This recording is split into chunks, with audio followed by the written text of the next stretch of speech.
Noong unang panahon, isang lalaki na may 2 anak na babae ang naninirahan sa isang malayong lupain. Ang panganay ay napakasipag at ang bunso naman ay napakatamad. Baka naman pwede kang tumulong, pagod na kasi ako. Ayoko. Naumpisahan mo nang maglinis. Bakit pati ako madudumihan rin ang kamay? Masipag sa trabaho ang ama nila, kaya palagi siyang pagod. Ang laging hapunan nila ay sopas at tinapay. Isang araw, humiling ang matandang ama sa kanyang mga dalaga. Aking mga anak, alam niyong mahal na mahal ko kayong dalawa. Iniisip ko na nasa hustong gulang na kayo ngayon at panahon na para sa inyo ang higit pang responsibilidad. Gusto ko sanang pareho kayong maghanap na ng trabaho. Tama ka, tatay. Pagkagising ko bukas, maghahanap na ako ng trabaho. At ikaw naman, bunso ko? Si ate ang dapat magtrabaho kasi alam mo na, bagay siya sa ganun. Ako, dito na lang ako sa gawaing bahay. Masaya ang matanda sa sinabi ng 2 anak. Kinabukasan, bago umalis ng bahay ang masipag na anak, lumapit sa kanya ang ama. Anak ko, may payo ako sa iyo. Huwag kailanman tatanggihan ang sinumang humihingi ng tulong. Laging magsipag at mahalin ang trabaho. Gawin mo ang pinapagawa sa iyo sa abot ng iyong kakayahan. Salamat, tatay. Hindi ko po kakalimutan ang payo mo. Yan ang anak ko. Mag-ingat ka. Umalis na ang masipag na anak upang maghanap ng trabaho. Habang ang tamad na anak na nagsabing siya ang bahala sa gawaing bahay, wala itong ginagawa. Sa paglipas ng mga araw, nagiging makalat at madumi ang bahay nila. Ilang araw na naglalakad ang masipag na anak, ngunit walang mahanap na mapagtatrabahuhan. Sa daan ay may nakita siyang puno na natutuyo na ang mga sanga at ugat. Magandang binibini. Maaari mo bang alisan ako ng mga tuyong sanga at diligan ng aking mga ugat? Pumayag ang masipag na babae. Inalis niya ang mga tuyong sanga hanggang sa magkapasa ang mga palad niya at dinilig sa mga ugat ng puno ang baon niyang inuming tubig. Maraming salamat. Pero walang natirang tubig para sa iyo. Ay okay lang. Kailangan mo ng tulong kaya tinulungan kita. Makakahanap rin ako ng mapag-iigiban ng tubig ko. Nagpatuloy ang masipag na babae sa kanyang paglalakad. Sa di kalayuan, may nakita siyang isang pugon na may sira at basag na bahagi. Magandang binibini, magagawa mo kayang maayos ang kalagayan ko? Kumuha ng putik ang masipag na dalaga at tinagpian ang lahat ng mga bitak sa panghorno. Salamat, iha. Ngunit narumihan ka ng dahil sa akin. Hindi po yun mahalaga. Kailangan mo ng tulong kaya tumulong ako. Iniwan niya ang bagong pugon at nagpatuloy na sa paglalakad.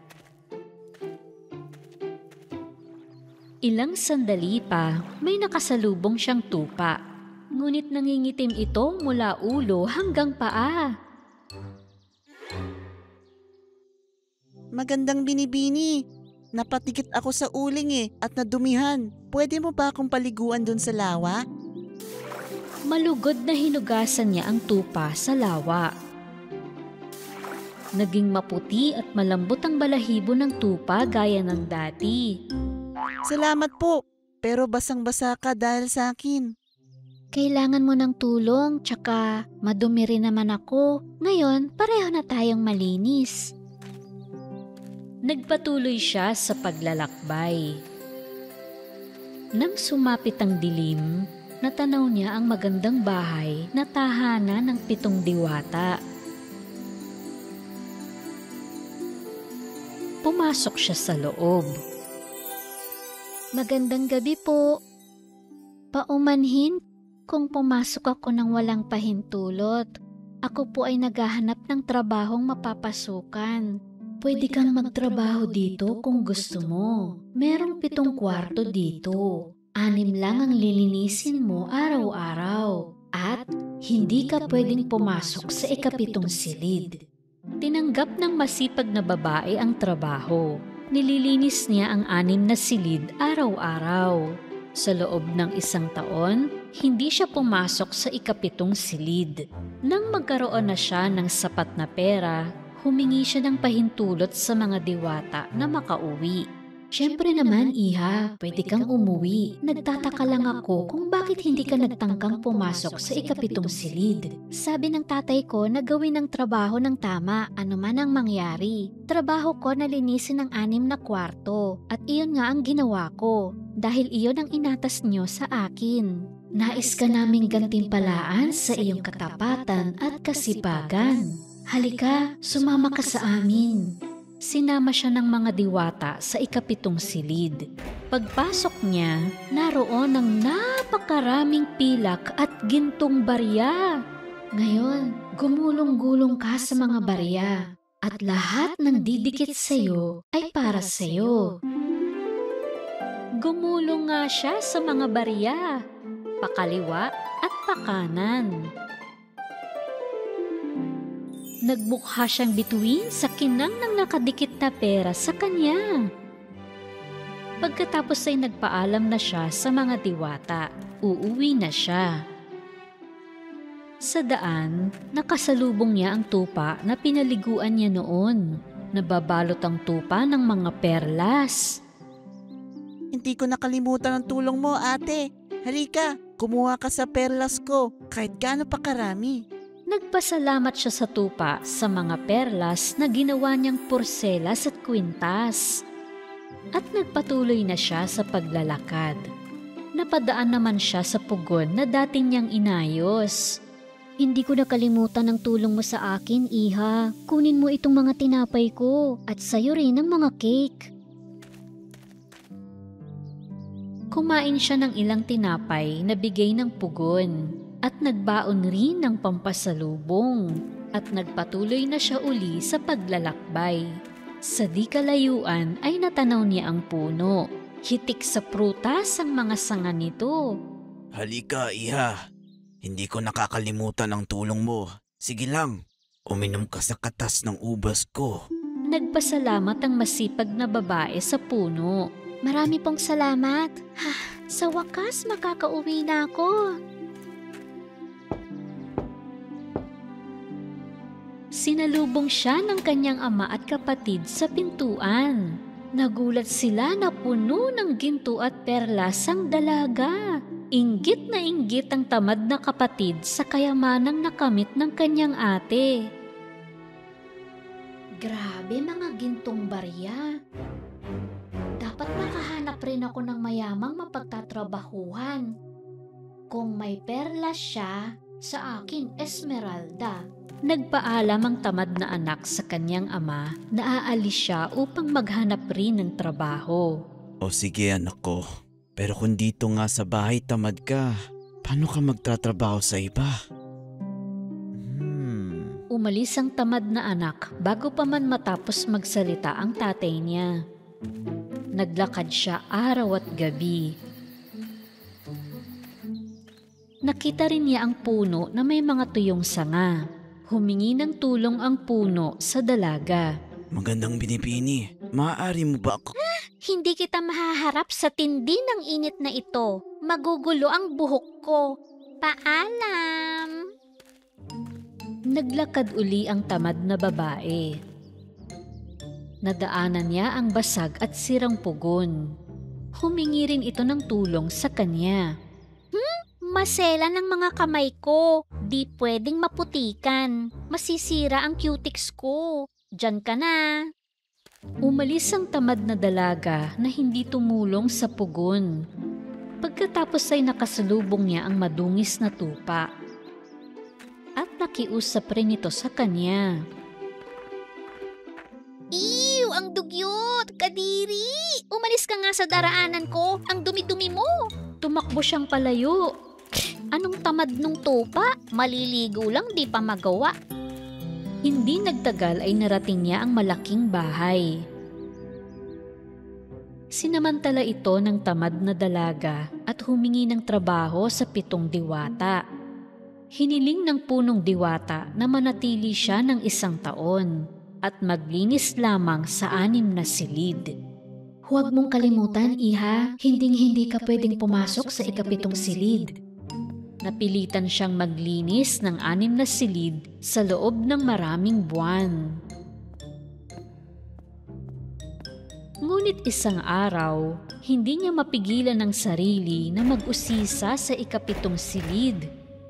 Pero sa halip na ginto at pilak na barya, mga bubuyog at paniki ang nasa loob.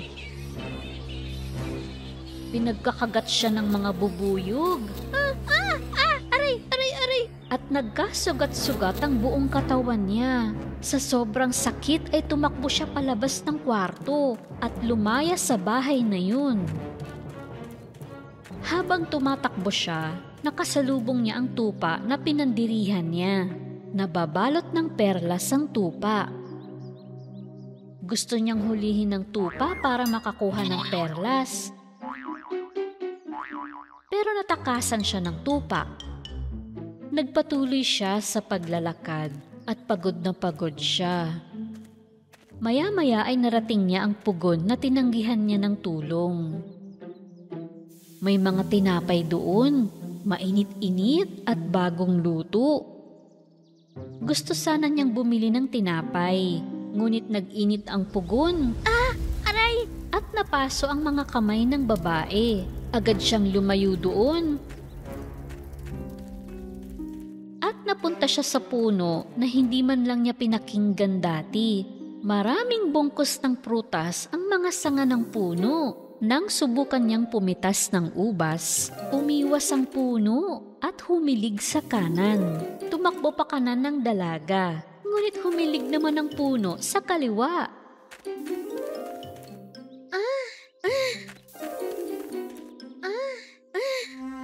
Napagod na sa kakapabalik-balik, sinukuan din niya ang prutas. 2 araw pa siyang naglakad, hanggang sa nakauwi rin siya. Nakita siya ng kanyang ama at kapatid na marumi at sugatan. Labis nila itong ikinagulat. Kinuwento ng tamad na anak ang nangyari sa kanya na may malaking panghihinayang. Grabe talaga! Sobrang sakit! Oo, kapatid ko. Ngayon ay naiintindihan mo na kung gaano kahalaga ang kasipagan. Tandaan, anak ko, kapag tapat at masipag ka sa buhay na ito, siguradong magagantimpalaan ka. Mula sa araw na iyon, ang bunsong anak ay hindi na naging tamad. Ang magkapatid ay nagsumikap at ginantimpalaan ng mabuti. At ang maliit na pamilyang ito ay nagkaroon ng masaya, produktibo at mapayapang pamumuhay. Noong unang panahon, sa isang malayong lupain, may isang magkapitbahay at matalik na magkaibigan. Ang kanilang pangalan ay Kay at Gerda. Sa ganitong maginaw na panahon, kasiyahan ni Kay at Gerda ang makinig sa mga kwento ng lola ni Gerda. Saan po nanggagaling ang lamig at niebe? Tanong ni Gerda. Sa malayong lupain. Sagot ng kanyang lola. At sinimulan ang kwento niya. Mayroong isang kaharian na natatabunan ng niebe. Isang reyna ng niebe ang namumuhay ng mag-isa sa kastilyo ng yelo na gawa sa kanyang salamangka. Napakaganda ng reyna. Ngunit masama ang puso ng reyna. Maraming lihim na himala doon sa mahiwaga at malamig na yelong kastilyo. Isa doon ay ang yelong salamin. Dito napapanood ng reyna ang lahat ng nangyayari sa mundo. Sa sandaling iyon, nakita ni Gerda ang reyna ng niebe na nakatingin mula sa labas ng bintana. Kay, Lola, tingnan nyo! Ang reyna ng niebe! Pinapanood nyo tayo sa bintana! Dino, pusa lang yun, naninigas sa lamig. Pwede ba talaga makapunta dito ang reyna ng niebe? Subukan niya. Ihahagis ko siya agad sa chimenea. Matutunaw siya at magiging reyna ng tubig. Napapanood ito ng reyna ng niebe sa salamin. At narinig niya ang sinabi ni Kay. Ano ka mo? Ihahagis mo ako sa chimenea at gagawin mo akong reyna ng tubig, ha? Mga butil ng yelo lumipad sa utos ko. Batang ito ay hanapin nang ang puso niya ay mapasa akin. Sa lahat ng nakapaligid, gawing masama ang pagtingin, pagmamahal sa puso niya ay alisin. Utos ng reyna ng niebe sa mga butil ng yelo. Maya-maya ay bumagyo ng niebe sa bahay ni Gerda. Papunta na sa kanila ang nautusang mga butil ng yelo. Nagtataka sa nangyayari, binuksan ni Kay ang bintana. Sumigaw si Gerda, "Kay! Huwag!" Pero huli na. Aray! Mata ko! May tumusok sa mata ko! Ah! Ang puso ko! Anong nangyayari? At sa sandaling iyon, natupad ang sumpa ng reyna ng niebe nang tamaan ng mga butil ng yelo ang mga mata at puso ni Kay. Bigla siyang nagbago at naging masungit. Tinanong siya ni Gerda kung ano ang nangyari, pero sinigawan siya ni Kay. Wala, umalis ka na. Iwanan mo ako mag-isa. Kakaiba ito, kailanman ay hindi sinungitan ni Kay si Gerda ng ganito. Hindi maintindihan ni Gerda kung bakit biglang nagbago si Kay. Kinabukasan, nagpatuloy pa rin ang masamang asal ni Kay. Nung kinukuha ni Kay ang kanyang sleigh sa bakuran, tinanong siya ni Gerda kung saan siya pupunta. Pero di siya pinansin ito. Sumakay na si Kay sa sleigh at lumayo. Hinabol siya ni Gerda pero hindi niya ito maabutan. Maya-maya, lumitaw ang reyna ng niebe mula sa kawalan, sakay rin ng sleigh. Sumama naman si Kay. Nabigla si Gerda sa nakita, ngunit wala siyang magawa dahil pareho itong naglaho sa paningin niya. Dinala ng reyna ng niebe si Kay sa kanyang kastilyo. Ilang araw na inabangan ni Gerda sa bintana ng bahay niya ang pagbabalik ni Kay. Lumipas ang ilang buwan hanggang sa matapos ang taglamig, ngunit wala pa rin si Kay. Sobrang inip na, hindi na makapaghintay pa si Gerda. Dala ang salamin na pabaon ng kanyang lola, umalis siya upang hanapin ang kanyang matalik na kaibigan. Habang daan, pinagtanong ng matapang na si Gerda sa bawat makakasalubong niya kung nakita nila si Kay. Hanggang sa marating niya ang isang ilog. Tumingin siya sa paligid, ngunit wala siyang mapagtanungan. Kaya tinanong niya ang ilog, pero hindi naman ito sumagot. Sa sandaling iyon, isang tagak ang lumapit sa kanya. Sigurado akong may sagot ang ilog sa tanong mo, pero kailangan mo muna siyang handugan. Hinubad ni Gerda ang kanyang pinakaiingatang kwintas at hinagis sa ilog. At mula sa kung saan, biglang lumitaw sa harap niya ang isang bangka. Naisip ni Gerda na nagustuhan ng ilog ang kanyang handog, kaya sinuklian siya ng tulong. Nang makasakay si Gerda sa bangka, kusa itong gumalaw. Sa sandaling iyon, isang uwak ang lumipad sa kanyang ulunan na parang may pinapahiwatig, kaya sinundan ito ni Gerda. Patuloy niyang sinundan ang uwak hanggang sa marating nila ang dagat na yelo. Doon ay may isang barko ng pirata na hindi makaalis sa nagyelong dagat sa matagal na panahon. Doon dumapo ang uwak. Inakyat ni Gerda ang barko. Oh, ito kaya ang paraan para mapuntahan ko ang kastilyo ng reyna sa barkong ito ng mga pirata? Biglang lumabas ang mga pirata at isa sa kanila ay batang babae. Lumapit siya kay Gerda. Pupunta ka kung saan kami pupunta. At iyon ay wala. Samantala, sinusubukan ng Reyna ng Niebe na burahin sa alaala ni Kay ang lahat ng nakalipas. Nagtagumpay siya ng bahagya dahil kahit anong gawin niya, nanatili sa memorya ni Kay si Gerda. Gerda? Hi, Gerda. Kapag naging yelo na ang puso mo, wala ka nang maaalala kahit ano. Nang malaman ng batang pirata na binihag ng Reyna ng Niebe si Kay, pinayuhan niya si Gerda na kalimutan na lang ito dahil mahirap sagipin ito mula sa makapangyarihang Reyna. Di ko siya kakalimutan. Kaibigan ko siya. Hahanapin ko siya. Sagot ni Gerda. Hindi maunawaan ng batang pirata ang pagpupumilit ni Gerda. Pero sa totoo lang, ayaw niyang paalisin si Gerda dahil gusto niya itong maging kaibigan. Ngunit determinado talaga si Gerda na mahanap si Kay. Gagawin ko ang lahat. Masagip ko lang siya.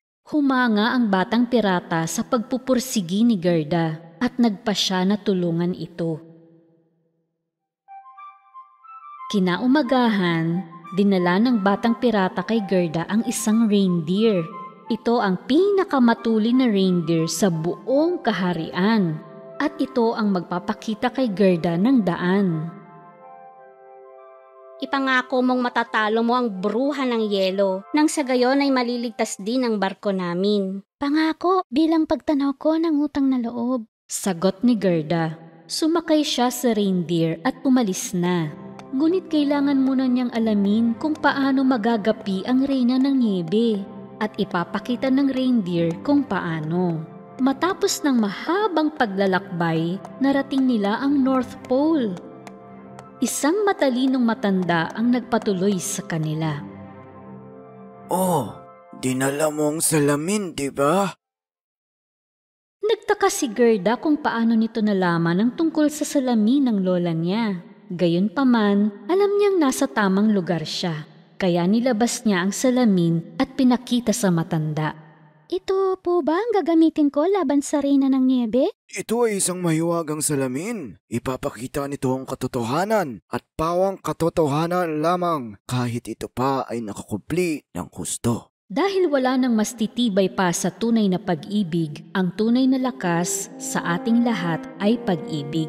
Nalaman ni Gerda ang totoong pagkatao ng Reyna ng Niebe. Salamat sa matalinong matanda. Kung maisisiwalat niya ang katotohanan, maaari niya itong magapi. Dahil sa nakalipas, ang Reyna ng Niebe ay isang mabuting bata, puno ng pag-ibig. Sa mga lugar na nahawakan niya, bumubukadkad ang mga bulaklak. Palangiti siya at maningning ang mga mata tulad ng sa araw. Isa siyang kakaiba at masayahin na bata. Ang pangalan niya ay Lila. Ngunit akala ng lahat ay isa siyang maliit na bruha at walang nakikipaglaro o nakikipag-usap sa kanya. Lagi siyang iniiwang mag-isa. Dahil dito, nawala ang pagiging masayahin niya. Kinamuhian niya ang lahat sa paligid niya. Hanggang sa isang araw, nagsambit siya ng hiling. Sana ang lahat ng masama sa akin ay maging yelo. Pagkatapos ay nagtayo siya ng kastilyo na gawa sa niebe at nabuhay siyang malayo sa tao,